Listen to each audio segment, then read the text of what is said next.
Hello, good morning friends! Ako po si Kelly Cruz and today I will be sharing what's inside my bag. Hindi ko alam kung ako lang, pero talagang na-enjoy kong panoorin yung mga what's in my bag videos ng mga YouTubers, ng mga celebrities, at kung sino mang madaanan ko sa TikTok na pinapakita yung laman ng bag niya. Parang, uy, fascinating.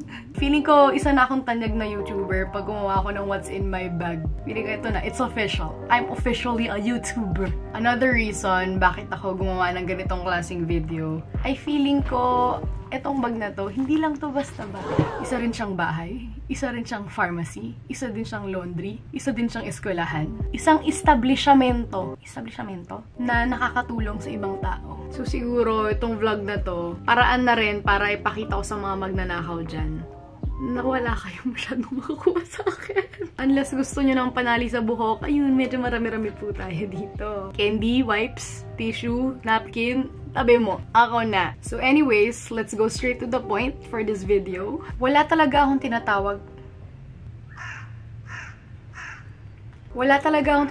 na everyday bag kasi madalas nagpapalit-palit ako ng bag. Depende sa suot ko, depende sa dami ng dala ko, depende kung masakit yung balikat ko, depende pag nagmamadali ako, depende kung mag-grocery ako. Marami talaga akong kung ano-anong factors na hindi naman talaga gaano ka-importante bago ko ilagay lahat ng gamit ko sa isang bag. At sa totoo lang, hindi man masyadong marami yung bag ko. Nagva-vary lang talaga kung ano ba ang gagawin ko sa araw na yun. So usually, meron akong dalang medium-sized bags. Ito ginagamit ko pag hindi gaano karami mga gamit na kailangan ko. At pagka kailanganin ko man yung laptop ko, bit-bit ko siya. Pag gusto ko mag-feeling college student ulit. At pag willing naman akong buhatin lahat sa isang balikat,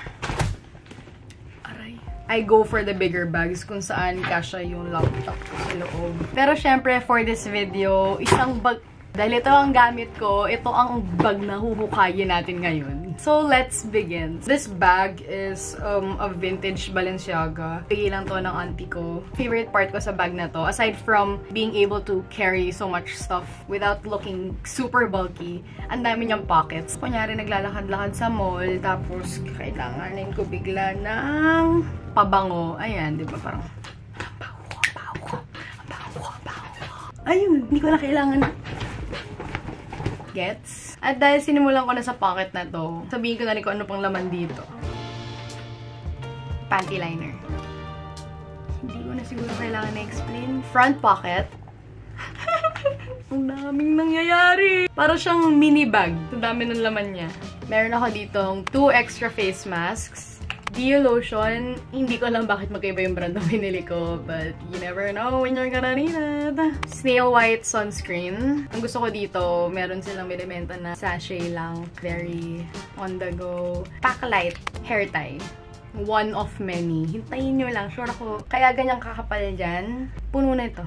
Bag hook. Ang lakas makatita nung, alam mo yung asa simbahan o kaya sa mall. Tapos may sarili kang sabitan ng bag. Ayun. I'm one of those. Hot sauce. Palagi ako may dalang sriracha. Now that I'm looking at it, iniisip ko, bakit hindi sila mag-invento ng ganito na peanut butter? Kasi, kailangan nating mga peanut butter lovers. May dala ako palaging hot sauce sa bag ko kasi as a spicy food lover, minsan gusto ko talaga pinapangang yung mga kinakain ko. At nagkakataon minsan na yung restaurant walang hot sauce. Ako na. Nakaabala naman sa inyo. Ako na. Nail stickers. Dahil hindi na ako masyadong nagpapa-nail polish. In case of emergency, alam mo yung sa labas ka, tapos minsan umuuga-uga na you gotta replace, you gotta restore the nail. Facial powder paper from Pretty Secret. Binibili lang to sa Watsons. Ito yung tsura niya. Hindi siya blotting paper kasi minamatify niya yung skin mo. May onti siyang tint. Para siyang powder. Kaya nga facial powder paper. Ang dami talagang laman. Meron din ako ditong phone stand galing sa IKEA. Very cute. Pwede rin ata siya sa iPad. Ganyan. Diba? Alam mo yan. Handy. Meron akong 3 dental floss. Huwag niyong itanong bakit nandito yung college ID ko kasi hindi ko din alam. It's another mystery. And lastly, meron ako ditong 2 movie tickets. Bakit 2 yan? Sino kasama mo? Hindi naman to sobrang luma. Last weekend lang. Talk to Me, horror movie, off-vlog topic, must-watch horror film. Kung mahilig kayo, it's very satisfying and very morbid. And the third pocket, bago tayo pumasok dito sa main event. Slightly used face mask. Meron din ako dito, since mahaba na yung buhok ko, nakaklamp na siya ng medyo maayos. And 2 more hair ties. So that makes it 3. Asa pocket pa lang tayo, me. Dito naman tayo. Everyone probably has this tissue wipes. Boring. Isa pang wipes.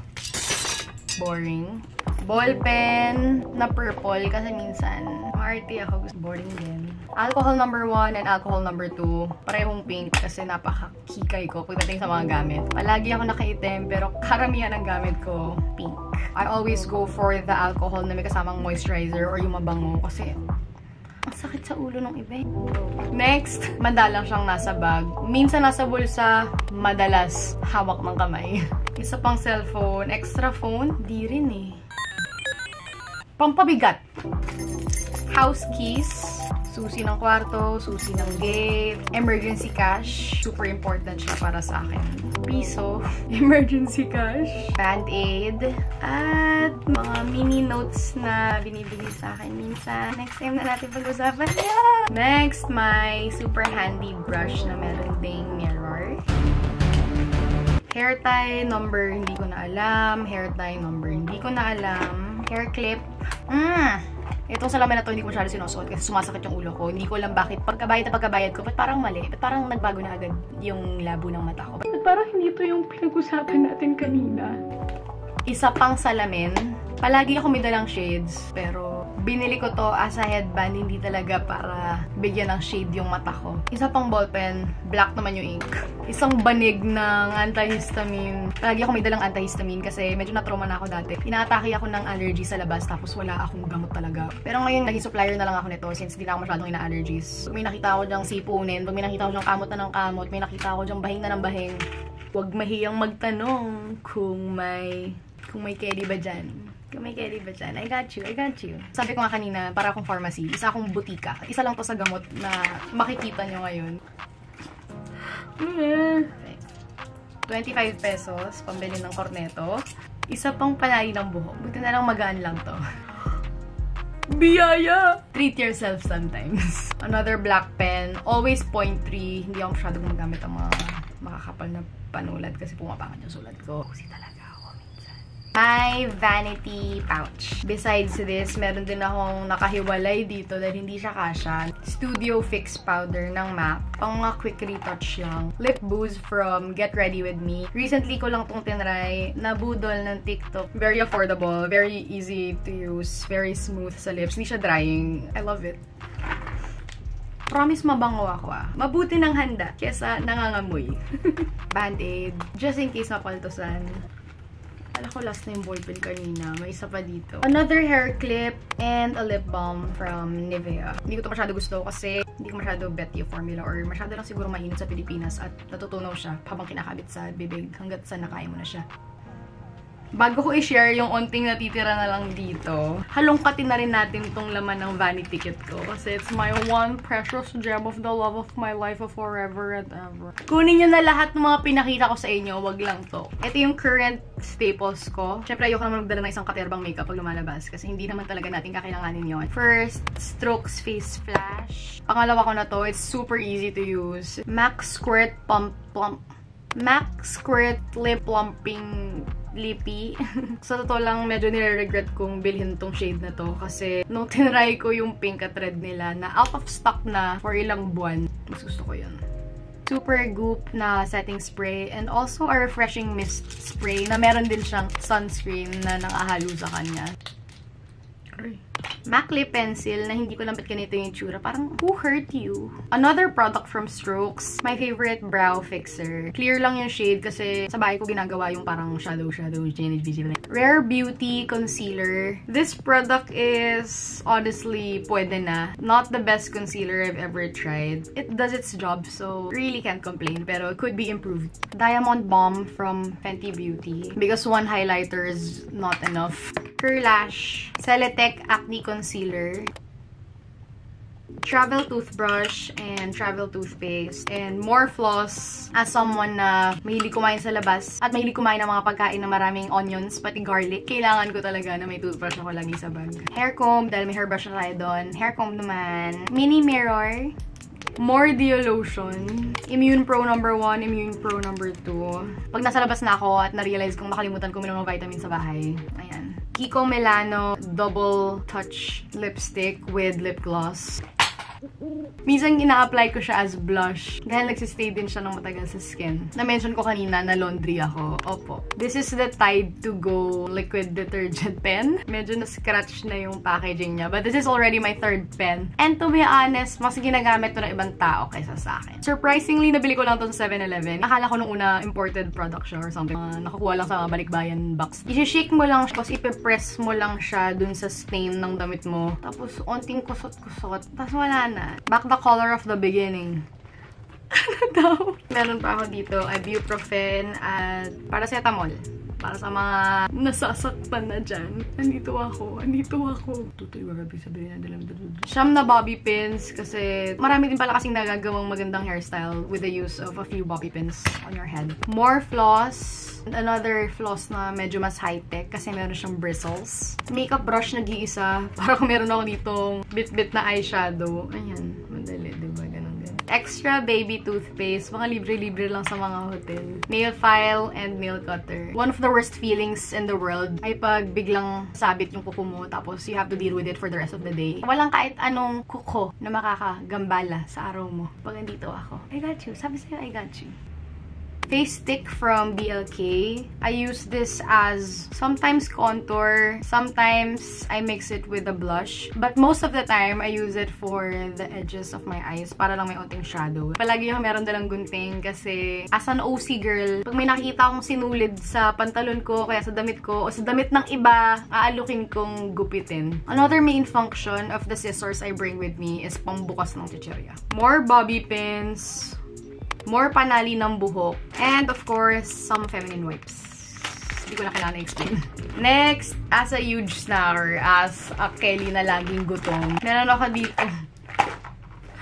Medyo nakakaya. Meron ako laging dalang some sort of biscuit. Alam nyo na, mahirap na pag asa gitna kayo ng kawalan at nagutom kayo o asa gitna kayo ng traffic. Mas realistic po sa sitwasyon natin dito. Mas bigla kayo nagutom or biglang nagutom yung kasama mo. Meron ako laging dalang biscuit. Meron din ako dito as the peanut butter queen of the whole universe. Any sort of peanut butter or nutty snack. Ito, peanut butter monster. Naregalo lang sa akin ng tita ko. Emphasis on the peanut butter. And of course, mint or gum or breath yung pinapatunaw lang sa dila. Palagi ako merong something minty.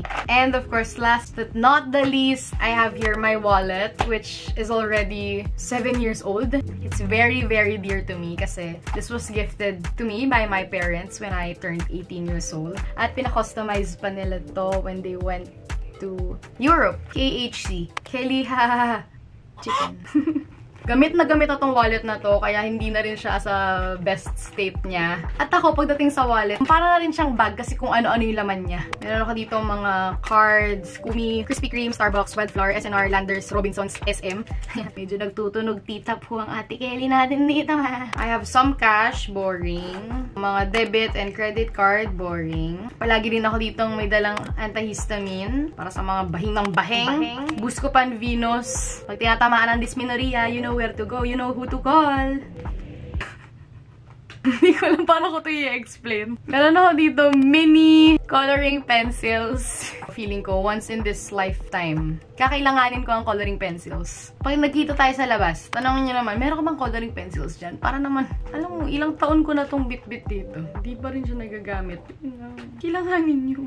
Meron ako isa pang gamot dito, vitamin B. Pwede siyang vitamins, pwede rin siyang pampabuelo kung alam mong magkaka-hangover ka. Another pair of scissors, pero this time, it's super mini. Ito yung mga talagang para sa mga sinulid. Pwede rin sa kilay mo, pwede rin sa... And some breath strips. Pagbatagdag confidence pag nakikipag-usap sa ibang tao. Last but not the least, this pocket right here is one of my favorite parts of my bag. First up is my 2x2 na medyo nadumihan na. Sino ka dyan? Hindi ko lang po anong taon to, pero halatang hindi recent. Malamang andito to kasi dati humihingi yung mga prof, diba? Pag ilalagay mo sa index card. Ayan, dyan pa rin siya. More nail stickers, grocery card, a few handwritten notes. Band-aid na naman. Mas madalas akong magkapasa kaysa sugat. Pero, but this piece of paper I got from a fortune cookie galing sa Panda Express. Madalas tinatago ko yung fortune na laman niya kapag umaasa ako na mangyari siya. This one says, you are always entertaining and delightful. Sorry! Barangay ID. Fashion tape. I got that from Beauty Bar. Pag may wardrobe malfunction ka, kailangan mo nun. Nail file. Isa pang fortune. Your dream will come true when you least expect it. Diba? Papaasahin ka talaga eh. Prepaid load card. For emergencies lang. Kahit kaya naman through GCash. Ito, meron kami laging ganito. Kami magkakapatid, binibigyan lagi kami ni Daddy. Para in case of emergency. And the last interesting thing inside my bag is Article 3, the Bill of Rights. As a citizen of this country, importante na alam natin yung mga rights natin as a Filipino. So, pag feeling ko naabuso yon or feeling ko hindi ako natatrato ng tama, ng kapwa, ilalabas ko talaga to at kailangan kong i-recheck. Syempre, para na rin matreat ko yung other establishments, other people with respect. It's nice to browse through your Bill of Rights from time to time para naman aware ka at para din maging responsable kang mamamayan. Nabago na ako doon. Usually, pag may dala ako na bigger bag, lamang lang naman ito. Syempre, andito yung laptop ko. At syempre, hindi lang laptop yung laman. Meron ding extra face mask. Post-it notes. I'm a sucker for post-it notes and for index cards. Mahilig ako mag-note take at madalas color-coded pa to. Depende kung gaano sila ka-importante or ka-urgent. These post-its, I just stick anywhere or give it to other people. Nabibili ko to sa Fully Booked. Less than 100 din siya. Very cute, diba? Panali ng buhok. Not surprised. Pink highlighters, and another ball pen. Meron din ako ditong coin purse from IKEA. Sobrang cute. Mini version no recycled bags nila. Sudoku. As a Sudoku lover, I always try to lessen my screen time and play my favorite game. Ayan. Sudoku is life. Eco bag just in case mag-grocery or mag-shopping. Di sana. Perfume na nirefill ko lang. Na ang laki pa din. Another pair of glasses. Itong mga to. Binili ko lang talaga para dyan. Ayan. Ganyan. Yan na yun. Hanggang dyan lang siya. Hindi pa umaabot sa mata ko. Kahit gaano katirik yung araw, andito pa din siya. Para daw hindi masilaw yung buhok ko. Another ball pen, more tissue, and Lysol. Alam niyo na kung para saan to. And my favorite keychain, of course. As a fried chicken lover, ayan, meron akong nugget keychain. Kulang na lang barbecue sauce. Nakalimutan ko din pala ipakita kanina. So, meron din ako ditong peanut butter keychain na nakakabit dito sa house keys ko. Whew! So, I guess that's all. I hope you friends enjoyed seeing all the stuff I bring with me every day. If there's anything na nakita nyo sa video to na gusto nyo magpabudol, saan mo yun nabili, Ate Kelly? I got you. Sabihin ko sa inyo kung saan ko sila nakuha. Thank you, friends, for watching. Thank you for being here. Thank you for another opportunity for me to create content for you. If you haven't subscribed yet to my channel, what are you waiting for? What are you waiting for? Have a nice day, everyone. I hope you smile a lot today, and I hope you love yourself.